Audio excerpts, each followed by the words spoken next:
Oh, bien aimé, c'est toujours le cours numéro 25. Donc on a vu pourquoi il faut avoir la foi, les raisons fondamentales qui vont te donner l'assurance de ton salut. On a vu ces points. Maintenant, on va voir aussi un autre domaine. Pourquoi il faut avoir la foi? C'est parce que la Bible dit que le juste homme, il doit vivre. Et comment? Par la foi. Alors on va voir tout un tas de raisons qui font que, de manière terrestre, physique, humaine, comment on peut vivre par la foi et pourquoi il faut le faire. Pourquoi il faut vivre la foi? Parce que la foi va t'amener à vivre d'une nouvelle manière. Alors, qui peut me dire? Là, j'ai relevé 10 raisons essentielles. Il y en a d'autres, mais celles-là, elles sont essentielles. 10 raisons. Pourquoi? Pourquoi il faut avoir la foi? On l'a vu tout à l'heure, c'était les raisons fondamentales. On a vu dans le cours précédent, c'était donc l'assurance de la foi pour être sauvé. Maintenant, c'est des raisons physiques, des raisons comportementales, on peut dire. Donc, comportement. Pourquoi il faut avoir la foi? C'est-à-dire, qu'est-ce que la foi peut faire dans ta vie? Là, sur cette terre, maintenant, physiquement. Pourquoi? À grandir spirituellement. Exactement. Ça, c'est le premier point. Alors, on va le lire, on y est. Alors, premier point, pour grandir spirituellement. Parce que j'ai reçu Jésus, j'ai cru en Jésus. La Bible dit quoi? Nous sommes des bébés spirituels. Vous êtes au lait. Maintenant, il faut manger la nourriture solide. Donc, il faut grandir. Alors, 1 Corinthiens 10-15, nous ne nous glorifions pas des travaux d'autrui qui sont hors de nos limites, mais nous avons l'espérance, si notre foi augmente, de devenir encore plus grand parmi vous dans notre propre domaine. Donc, la Bible dit, il faut que ta foi augmente. Il faut que ta foi grandisse. La foi, c'est quoi la mesure? On a une mesure. On a tous reçu une mesure. Maintenant, arrange-toi que ça devienne une louche, après que ça devienne une marmite, après, je sais pas, une piscine. Voilà. Donc ta foi n'a pas de limite. Elle n'a pas de limite. Tu dois grandir dans la foi. Donc ça, c'est une raison essentielle pour ta vie. Grandis dans la foi, tu vas grandir dans la parole de Dieu, et tu vas grandir dans les promesses, et tu vas recevoir les promesses. Tout simplement. Parce que là, tu deviens vraiment agréable à Dieu. La Bible dit, tu vas recevoir une rémunération. Parce que tu le recherches dans la foi. Raison essentielle, grandis dans la foi. Alors, on ne va pas voir aujourd'hui comment grandir dans la foi. Le cours suivant 26, il y aura 5 points, comment grandir dans la foi. Là, ça va être chaud. Alors, 2 Thessaloniciens 1,3, nous devons, frères, rendre continuellement grâce à Dieu à votre sujet, comme cela est juste, parce que votre foi fait de grands progrès, et que l'amour de chacun de vous tous à l'égard des autres augmente de plus en plus. Alors, bon, ta foi fait des grands progrès, bon là, on voit, l'amour, il fait quoi? Il augmente. Vous voyez? Donc la foi est à la base de tout. Bon, si tu n'as pas beaucoup d'amour, ça veut dire que ta foi n'a pas encore augmenté. Bon, le cours prochain, il va être grave. Pourquoi? Parce que ça va vous juger vous-même. C'est-à-dire qu'avec le cours prochain, nous tous, on connaîtra notre niveau de foi. Alors là, ça c'est entre toi et le cours. Hein. C'est-à-dire que moi je ne saurais pas, mais toi tu sauras toi-même. Moi-même je saurai pour moi aussi. Ça va être chaud. Mais là déjà, j'ai mis les bases. Il faut grandir spirituellement. Hein. Faut faire des progrès. Il faut devenir grand. Voilà. Et là on va voir. Mardi prochain, ratez pas. Parce que là, tu vas faire ton auto-bilan, ton auto-portrait. Tu vas voir où est ta foi. Donc, pour grandir spirituellement. Ensuite, pourquoi il faut avoir la foi? Et raison essentielle humaine. On a parlé d'amour. Oui, pour développer l'amour. Ah, 2-0, hein? Oh là là. Attends, tout le monde qui tu es là, il y a une personne qui a marqué 2 buts dans la foi. Et vous alors? Elle est en train de vous mettre 2-0, match retour. Hein. Ça va être dur pour vous. Hein. Déjà 2-0 à l'aller. Elle joue contre tout le reste. Wow. Vraiment. Hey, réveillez-vous. Vous êtes endormis ou quoi là? Vous êtes tous dans les buts. Et elle vous dribble, elle vous met des buts seulement comme ça. Alors, pour développer, ça c'est le point numéro 3. On y aura le point numéro 2, rattrapez-vous, réfléchissez déjà. Point numéro 2. Donc point numéro 3, pour développer l'amour. Ah, en plus, ça vient d'être dit. Tu développes ta foi et ton amour, il se développe. C'était dedans. Alors, 1 Corinthiens 13:2. Et quand j'aurai le don de prophétie, la science de tous les mystères et toute la connaissance, quand j'aurai même toute la foi jusqu'à transporter des montagnes, si je n'ai pas l'amour, je suis rien. Je suis rien. Je ne suis rien du tout. Donc, bien aimé, c'est la foi qui t'amène à développer l'amour. Et Dieu, il est amour, parce qu'il est, lui, il est rempli de foi. Venez chercher la foi chez moi. Venez, venez, venez. Et quand tu viens chercher la foi, l'amour, il fait quoi? Il grandit. Et donc, ça se voit. C'est un fruit aussi. Hein. Les fruits de l'esprit, c'est, en premier, l'amour. La foi va manifester l'amour. Pourquoi? Parce que tu as foi dans ce que Jésus faisait. Il aimait tout le monde. Et si tu mets ta foi sur sa parole, vraiment, tu vas goûter à l'amour de Jésus et toi-même, tu feras des choses que tu ne pouvais pas à cause de ta foi qui va venir soutenir ton amour et faire grandir ton amour. Ta foi grandit, ton amour grandit. Il y a des choses que tu ne pouvais pas faire avant, même à un inconnu. Parce que la Bible dit, aime ton prochain. Oui, ton prochain, d'abord ton frère en Christ, ta soeur, ton père, ta mère, c'est facile. Mais va aimer tes ennemis maintenant. Ça, c'est la foi. C'est ça. Ça fait grandir. La foi fait grandir ton amour. Et ton amour, il n'y a pas de limite. On dit cet homme, c'est un homme de foi. Il aime tout le monde. Alors, ensuite, j'ai pas fini. Il y a un autre verset qui dit, 1 Timothée 5:8, si quelqu'un n'a pas soin des siens, et principalement ceux de sa famille, comme je viens de parler, il a renié la foi. Il est pire qu'un infidèle. Parce que l'infidèle, il aime sa famille. C'est vrai ou pas? Quand tu étais païen, tu aimais tes parents, enfin normalement. Hein. Ça, c'est normalement. Mais la Bible dit, principalement ceux de sa famille. C'est que tu as renié ta foi. Je vais te dire, si tu as un problème avec ta famille, va t'arranger tout de suite. Oui, ma soeur, elle m'aime pas. Mon frère ceci, mon frère cela, je crois qu'il est comme ci, il est comme ça, il ne m'a jamais aimé, en plus il n'est pas chrétien comme moi, il est de l'autre côté, ceci, cela, je vais le combattre spirituellement. Non. Non, non. Tu es pire qu'un infidèle, parce que toi tu utilises maintenant ta foi pour combattre ta famille. Parce qu'on t'a dit, oui, ton frère est sorcier, et toi tu vas le combattre au lieu de l'aimer. C'est pas dans le combat que tu vas gagner. C'est dans la foi qui grandit, et l'amour qui grandit, c'est comme ça que tu vas le gagner. Il lui va dire, tiens, moi je lui envoie des flèches. Toutes les nuits, il lui envoie des flèches. Et elle, quand il me voit, elle m'appelle, ah, bonjour mon chéri, mon frère. Je dis, oh là là, mais non. Elle dit, mais c'est quoi ton secret? Parce que moi-même, là, j'essaye de te détruire. Et toi, tu m'envoies des paroles, tu demandes si je vais bien. Est-ce que tu veux que je t'envoie de l'argent? Alors que moi, je t'envoie des flèches empoisonnées spirituelles. Et toi, tu penses à m'envoyer de l'argent? Et c'est comme ça que tu vas le gagner. Si tu ne le fais pas, tu as renié ta foi. Donc, bien aimé, pense.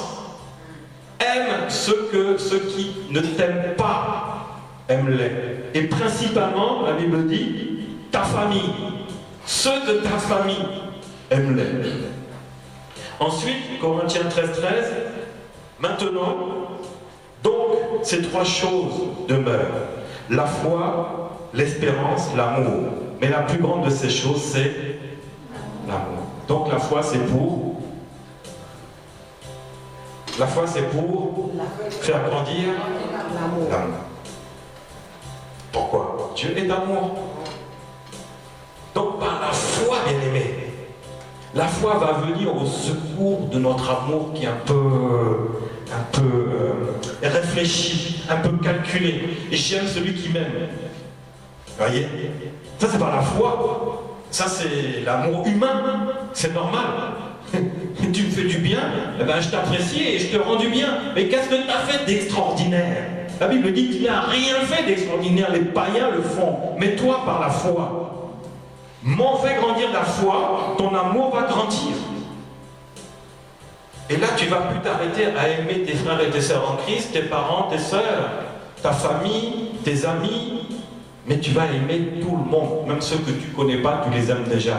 Seigneur, je te bénis que la personne que je vais rencontrer, quand je vais le voir, elle me dit, bon, si elle ne me dit pas bonjour, elle me demande un renseignement, moi je dirais bonjour avec un grand sourire. Et non, au lieu de la juger, dis, mais pourquoi voulez-vous que je vous réponde au renseignement vu que vous ne m'avez pas dit bonjour? Va te faire cuire un œuf. J'ai entendu ça, un chrétien. Mais Satan était passé par là. Patatras, il a fait patatras. Quelqu'un te demande un renseignement dans la rue. La rue Mirabeau, c'est où? Hein, c'est pas vrai? Il y en a pas qui font comme ça. On dirait que tu es comme, je sais pas moi, une bande de renseignements. Un plan de la ville mobile. Je sais pas. On dirait que c'est automatique. Hé, toi là! Il y a un... Non mais, moi quand ça m'est arrivé au début, j'ai dit... Je te réponds pas.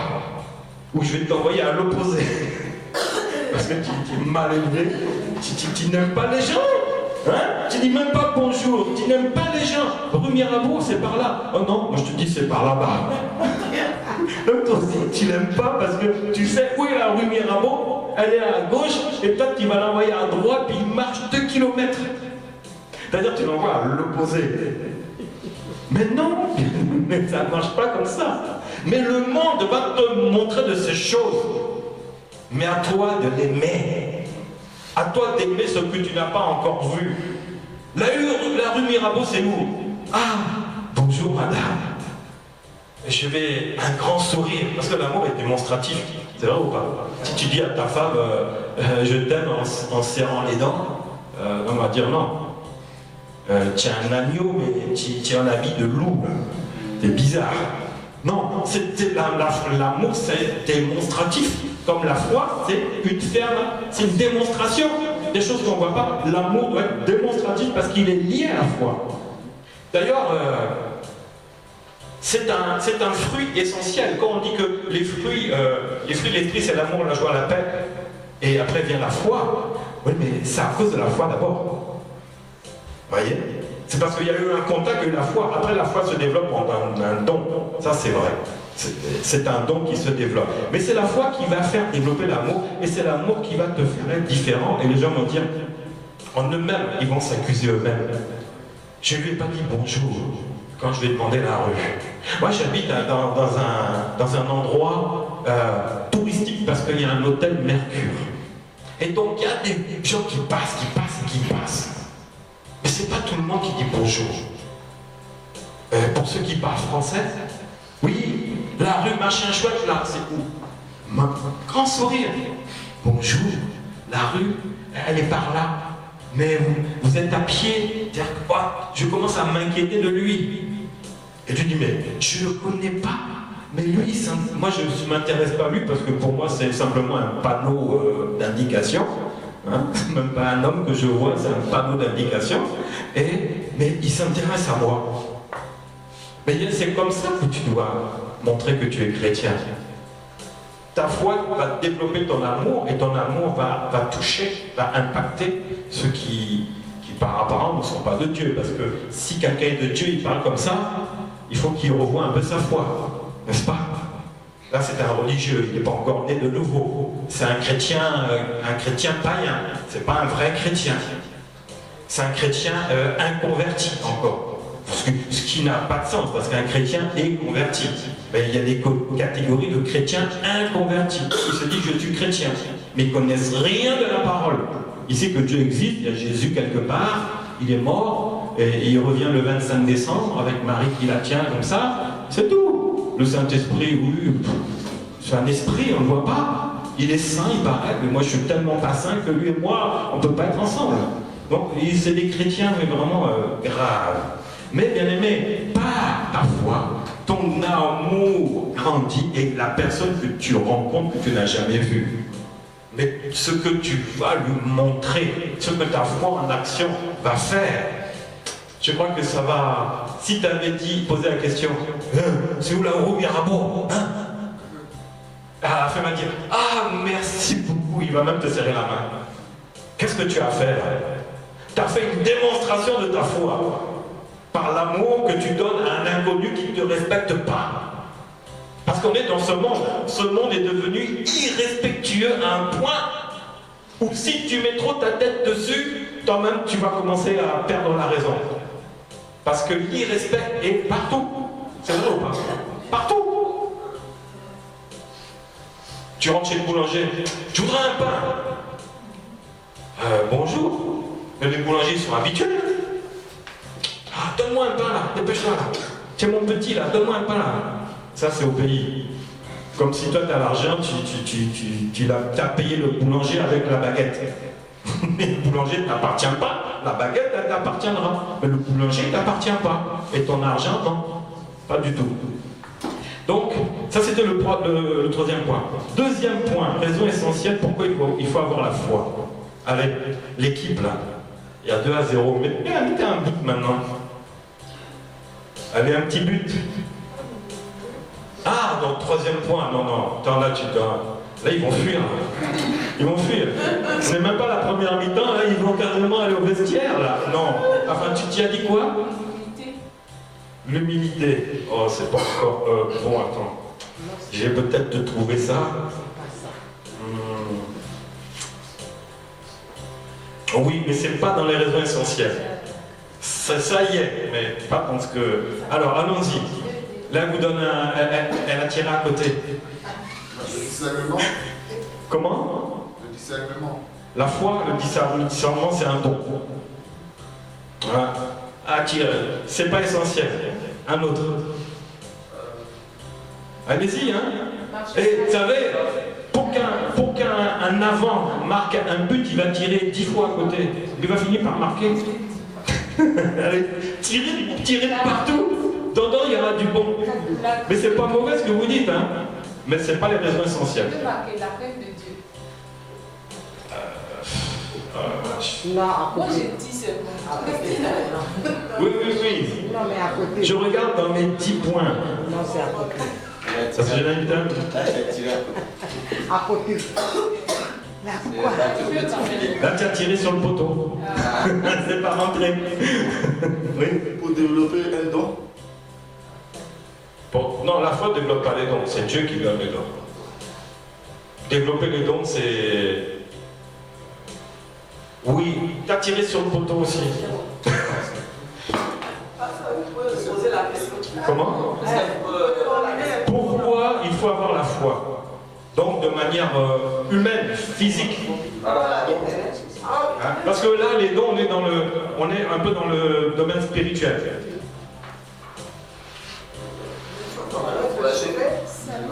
Attends, vas-y, d'abord.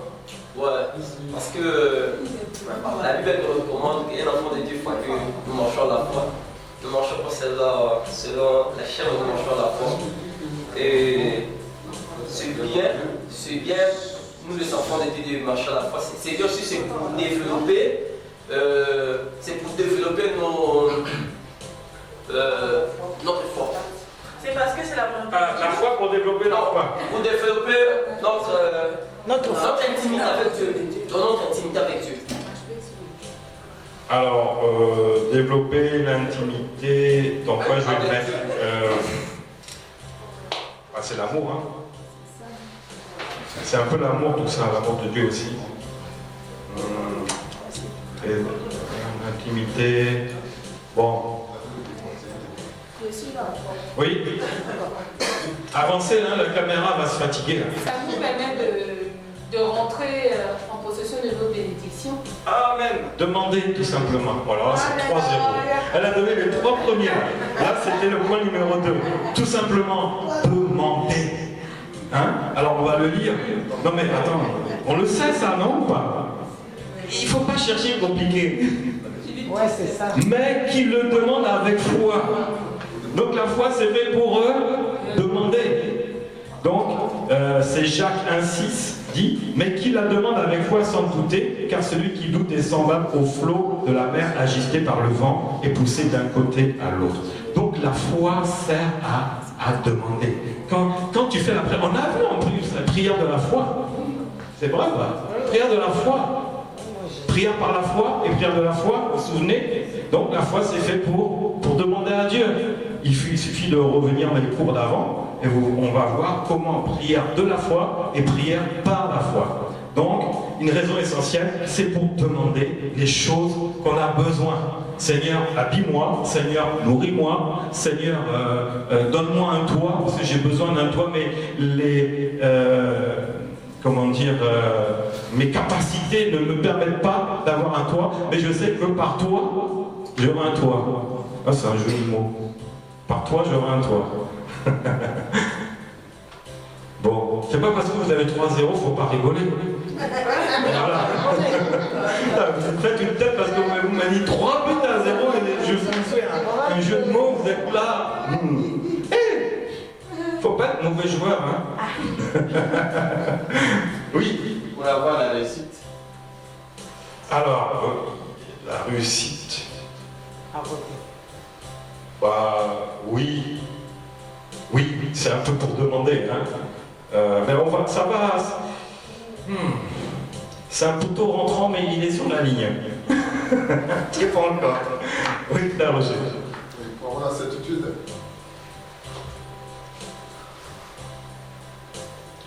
Parce que si on demande. Oui, la foi, c'est une ferme assurance. C'est une ferme assurance. Donc, avoir la certitude et de pouvoir. La foi est une ferme assurance.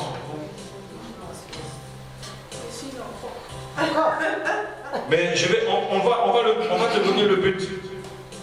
Attends, il a marqué un but. Ah bah oui, 3 à 1. Non mais tu veux les écraser quoi. Tu veux les atomiser. Frère Roger, un but. Acclamons frère Roger, il a mis un but. Maintenant toi, tu as acclamé là, mets un but parce que tu n'es pas spectateur, tu es acteur. Hein? Tu n'es pas dans les gradins, tu es sur le terrain. Alors, pour tenir ferme, ça rentre dans cette catégorie-là. Alors, 2 Corinthiens, donc c'est le point numéro 4, c'est important. Non pas que nous dominions sur votre foi, mais nous contribuons à votre foi, car vous êtes ferme dans la foi. Comment? Comment? Tu as tapé en touche? Alors, donc, bien aimé, c'est pour tenir ferme. Pourquoi pour tenir ferme? Être ferme dans la foi. Qui peut me dire maintenant pourquoi? Frère Roger, tu as dit ça? Dans quel but? Je dis ça parce que quand je prends la définition même de la foi, c'est une assurance de choses que j'espère.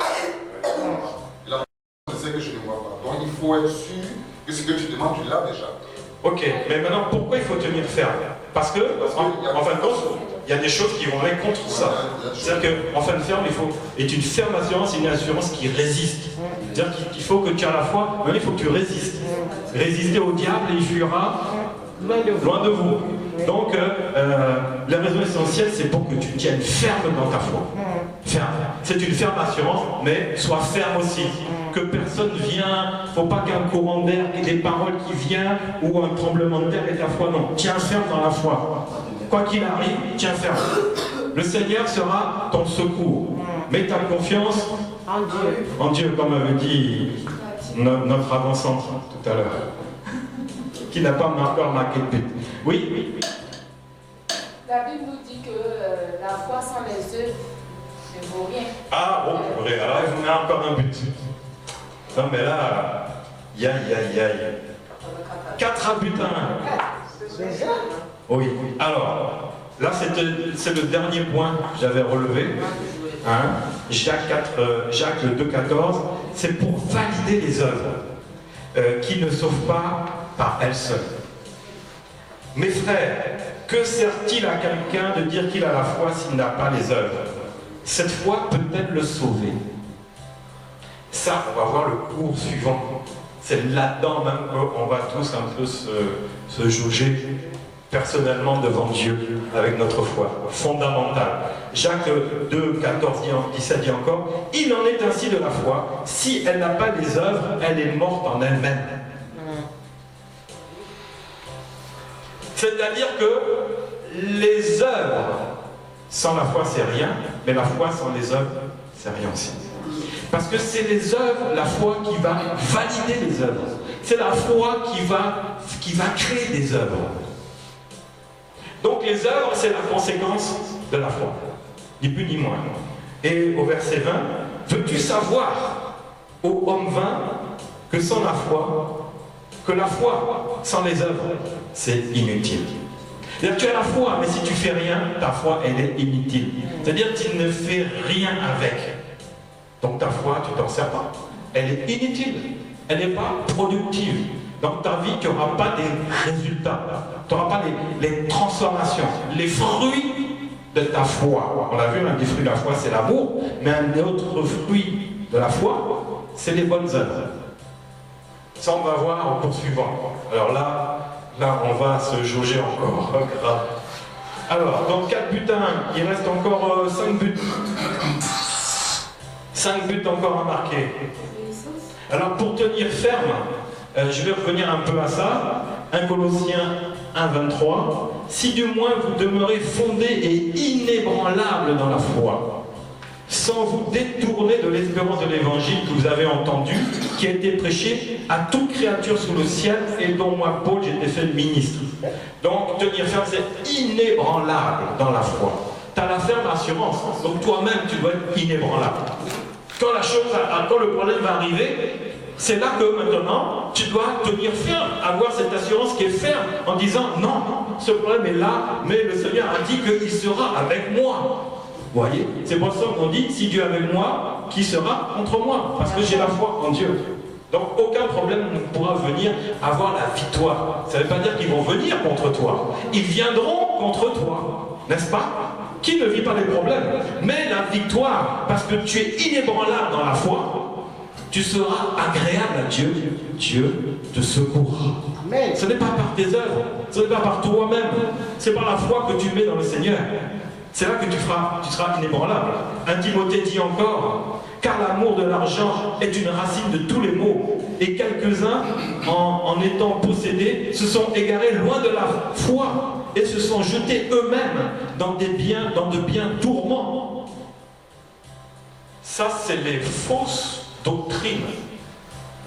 Un autre aussi, 1 Timothée encore, 6 dit, combat le bon combat de la foi. C'est-à-dire, tiens ferme, saisis la vie éternelle à laquelle tu as été appelé. Ça, c'est par la foi. Par la foi, je garde la vie éternelle. La Bible dit, travaillez à votre salut. Comment? Mais c'est par la foi. Parce que le salut, il est venu gratuitement. Tu as cru en Jésus. Tu as été baptisé parce que tu as cru à sa parole et tu es sauvé. Mais maintenant, le travail, il est où? Il commence où? À garder cette foi, à travailler à ton salut. Et comment? Par la foi, tout simplement. Je crois. Qui pourra me séparer de l'amour de Christ? La foi que j'ai, personne ne pourra me séparer de l'amour de Christ.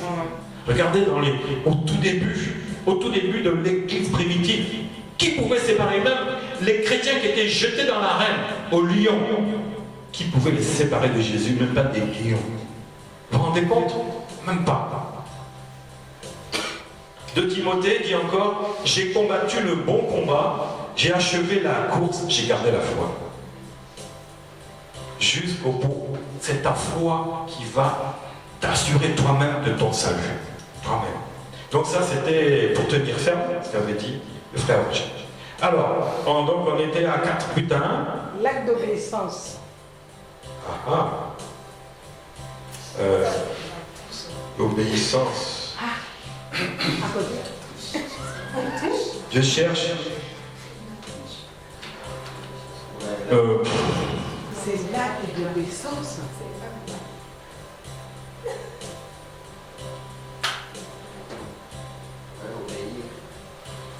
Ouais, ça rentre déjà dans un que j'ai vu. Déjà. Et tu es co-buteur. Tu as marqué en même temps. Un autre point. Il faut garder les préceptes de la Bible. Pour combattre. Enfin, oui, ça c'est point numéro 9 pour ne pas être désapprouvé. Donc 4 à 2. Non mais là, il n'y a que 2 qui marquent des buts. Alors, pour ne pas être désapprouvé, pour garder, examinez-vous vous-même pour savoir si vous êtes dans la foi. Éprouvez-vous vous-même. Ne reconnaissez pas que Jésus est en vous, à moins que peut-être que vous ne soyez désapprouvé. Donc, c'est ce que tu viens de dire. Examine-toi toi-même pour voir si tu n'as pas laissé entrer autre chose que des paroles du Seigneur.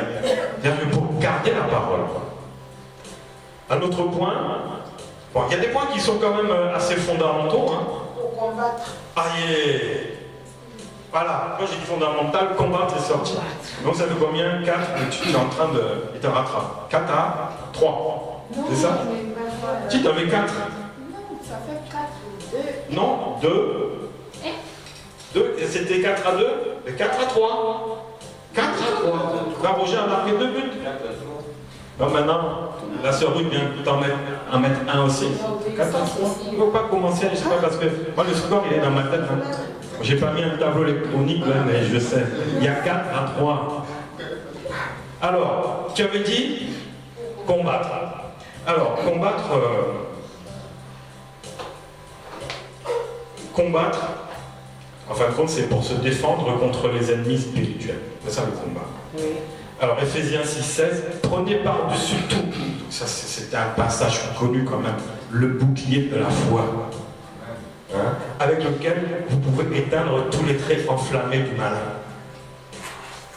Et les traits enflammés du malin, ce n'est pas des flammes de feu. Hein. Ça, je dis non. C'est des paroles qui sortent, qui vont aller contre ta foi. Et la foi est semblable à un bouclier qui va te protéger. Donc quand tu actives ta foi, c'est une protection pour ta vie spirituelle et même physique. Est-ce que Jésus existe réellement? Est-ce que c'est pas une attaque? Tu crois que tu as vu Jésus? Jésus n'était qu'un prophète. Et toi, qu'est-ce que tu vas tirer? Bouclier de la foi. Non, en moi-même, j'ai la foi. Parce que nous sommes tous là à cause de quoi? Est-ce qu'on a vu Jésus? Non. Physiquement. Mais nous croyons. Donc on est là par la foi. C'est pour ça qu'on est dans les fondements de la foi. Donc, les traits enflammés du malin vont t'attaquer pour dire non, ils vont te mettre le doute. Toi, bouclier de la foi, je sais en qui j'ai cru. Je sais qui m'a guéri.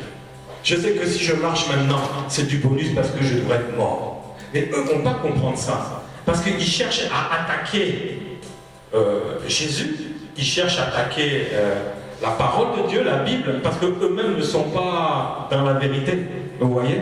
Donc ils vont t'attaquer. Souvent, quand tu vois un gros chien qui passe, il ne va pas aboyer. Hein.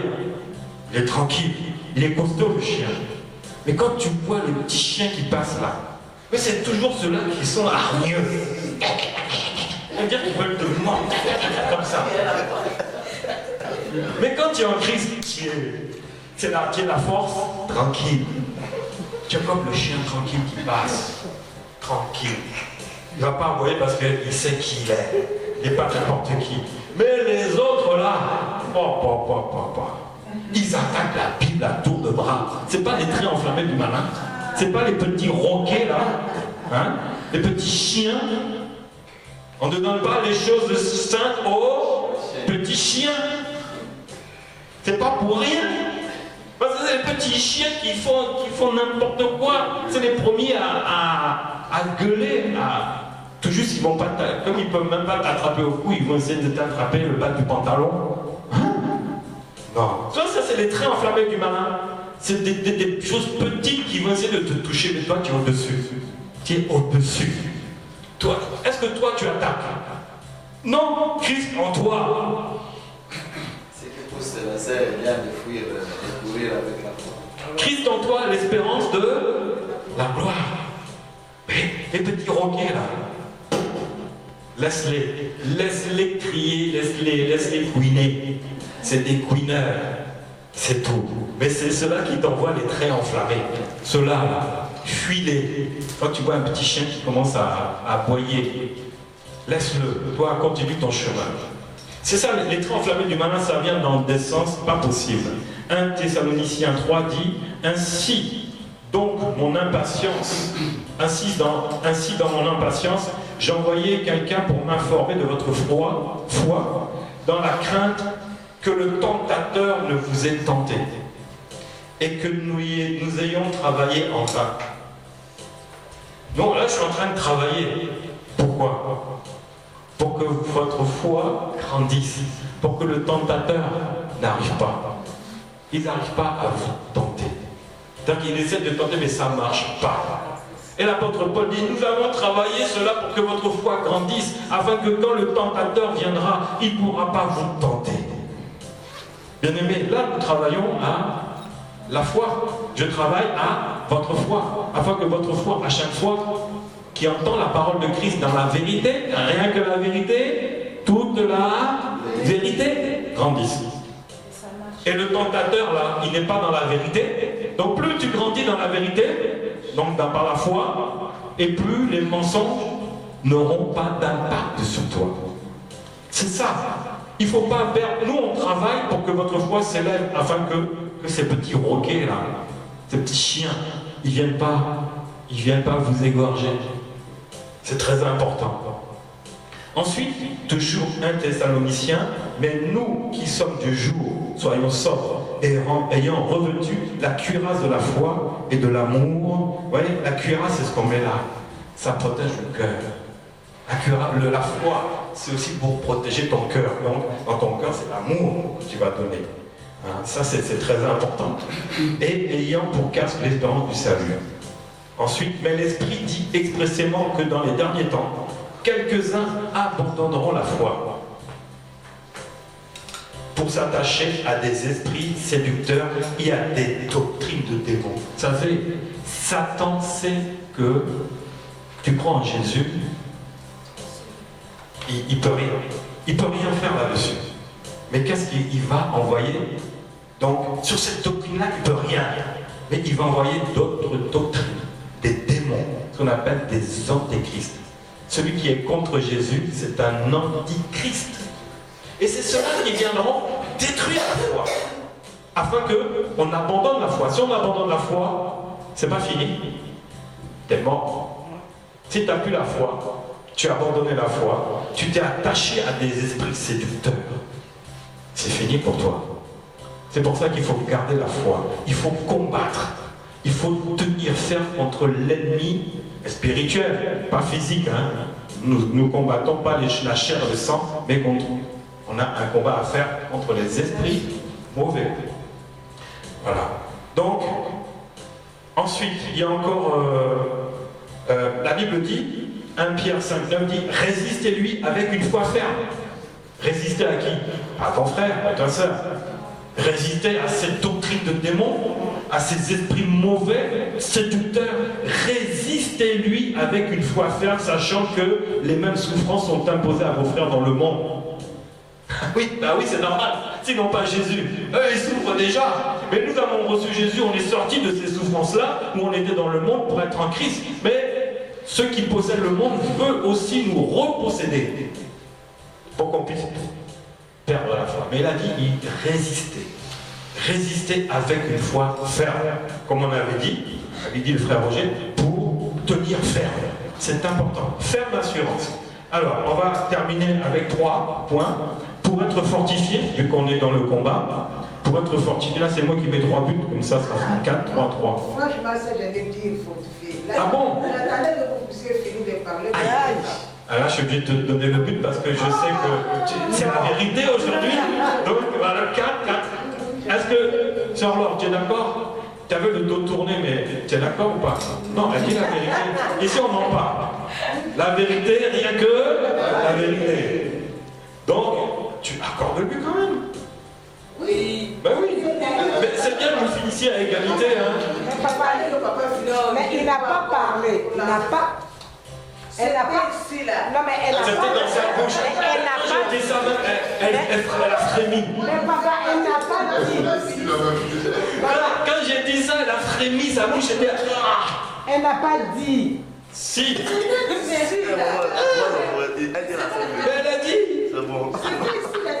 Bon, faites marche. Jean-Philippe, mets le film en arrière, on va vérifier. on a les preuves qui sont là. Bon, 4 buts à 4. Je suis l'arbitre. Mais l'arbitre, il va marquer un but, comme ça on finit le match. Bon, alors pour être fortifié, Romains 4, 20, il ne douta point par incrédulité au sujet de la promesse de Dieu, mais il fut fortifié par la foi, donnant gloire à Dieu. Ici, c'était un miracle. Un boiteux, malade, la Bible dit, il fut fortifié par la foi. C'est-à-dire que la foi nous amène à se fortifier. C'est-à-dire qu'on peut être faible. On peut passer des moments de faiblesse. Mais par la foi, tu es fortifié. Ce que tu as, la foi, va te relever dans un moment où tu peux un peu te trouver faible. Mais la foi est ton compagnon vraiment pour le salut. Il va te donner la force. Une parole. Tu entends une parole ou une parole te vient par l'Esprit Saint qui veut te fortifier. Je peux tout par celui qui me fortifie. Philippiens 4, 13. N'oubliez pas ça. Philippiens 4, 13. Je peux tout par celui qui me fortifie. Donc pour être fortifié, c'est-à-dire si je dois être fortifié, c'est que je ne suis pas fortifié. Mais la parole viendra. À ce moment, je prends la parole et je me relève. Ennemi, mon ennemi, ne te réjouis pas à mon sujet. Même si je tombe, je me relèverai. Mais qui va te relever? La parole qui va venir et que tu vas prendre et qui va faire relever ta foi et ta vie se relève.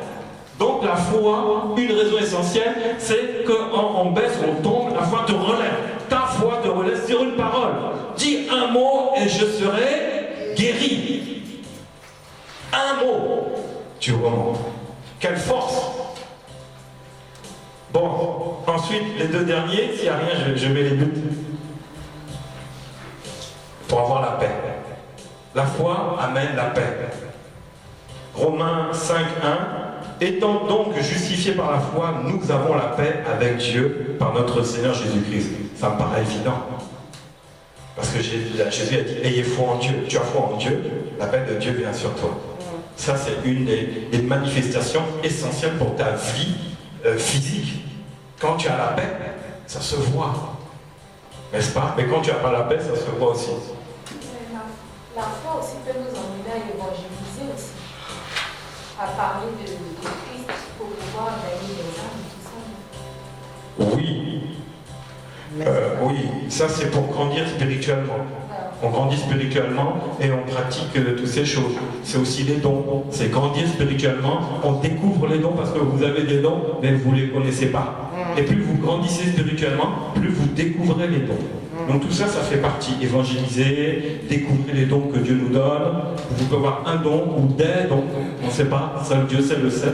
Mais quand vous grandissez spirituellement, devenir grand encore parmi vous, faites des progrès et vous allez découvrir ce que Dieu vous a donné.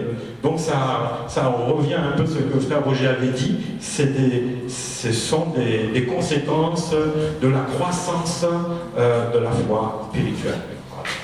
Donc il y a pas mal de choses dedans qui vont grandir par la foi. Oui. Elle nous rend aussi inébranlable. Comment? La foi. Oui. Ça nous rend inébranlable. Inébranlable. Ça fortifie. Ça fortifie. Oui, alors on a vu, pour tenir ferme, tout ça ça va ensemble. Ça va ensemble. Pour être fortifié, tout ça, ça va ensemble.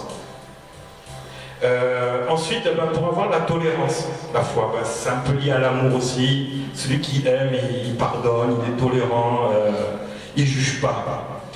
Romains 14, 1, accueillez celui qui est faible dans la foi. Ne discutez pas les opinions. Faible dans la foi.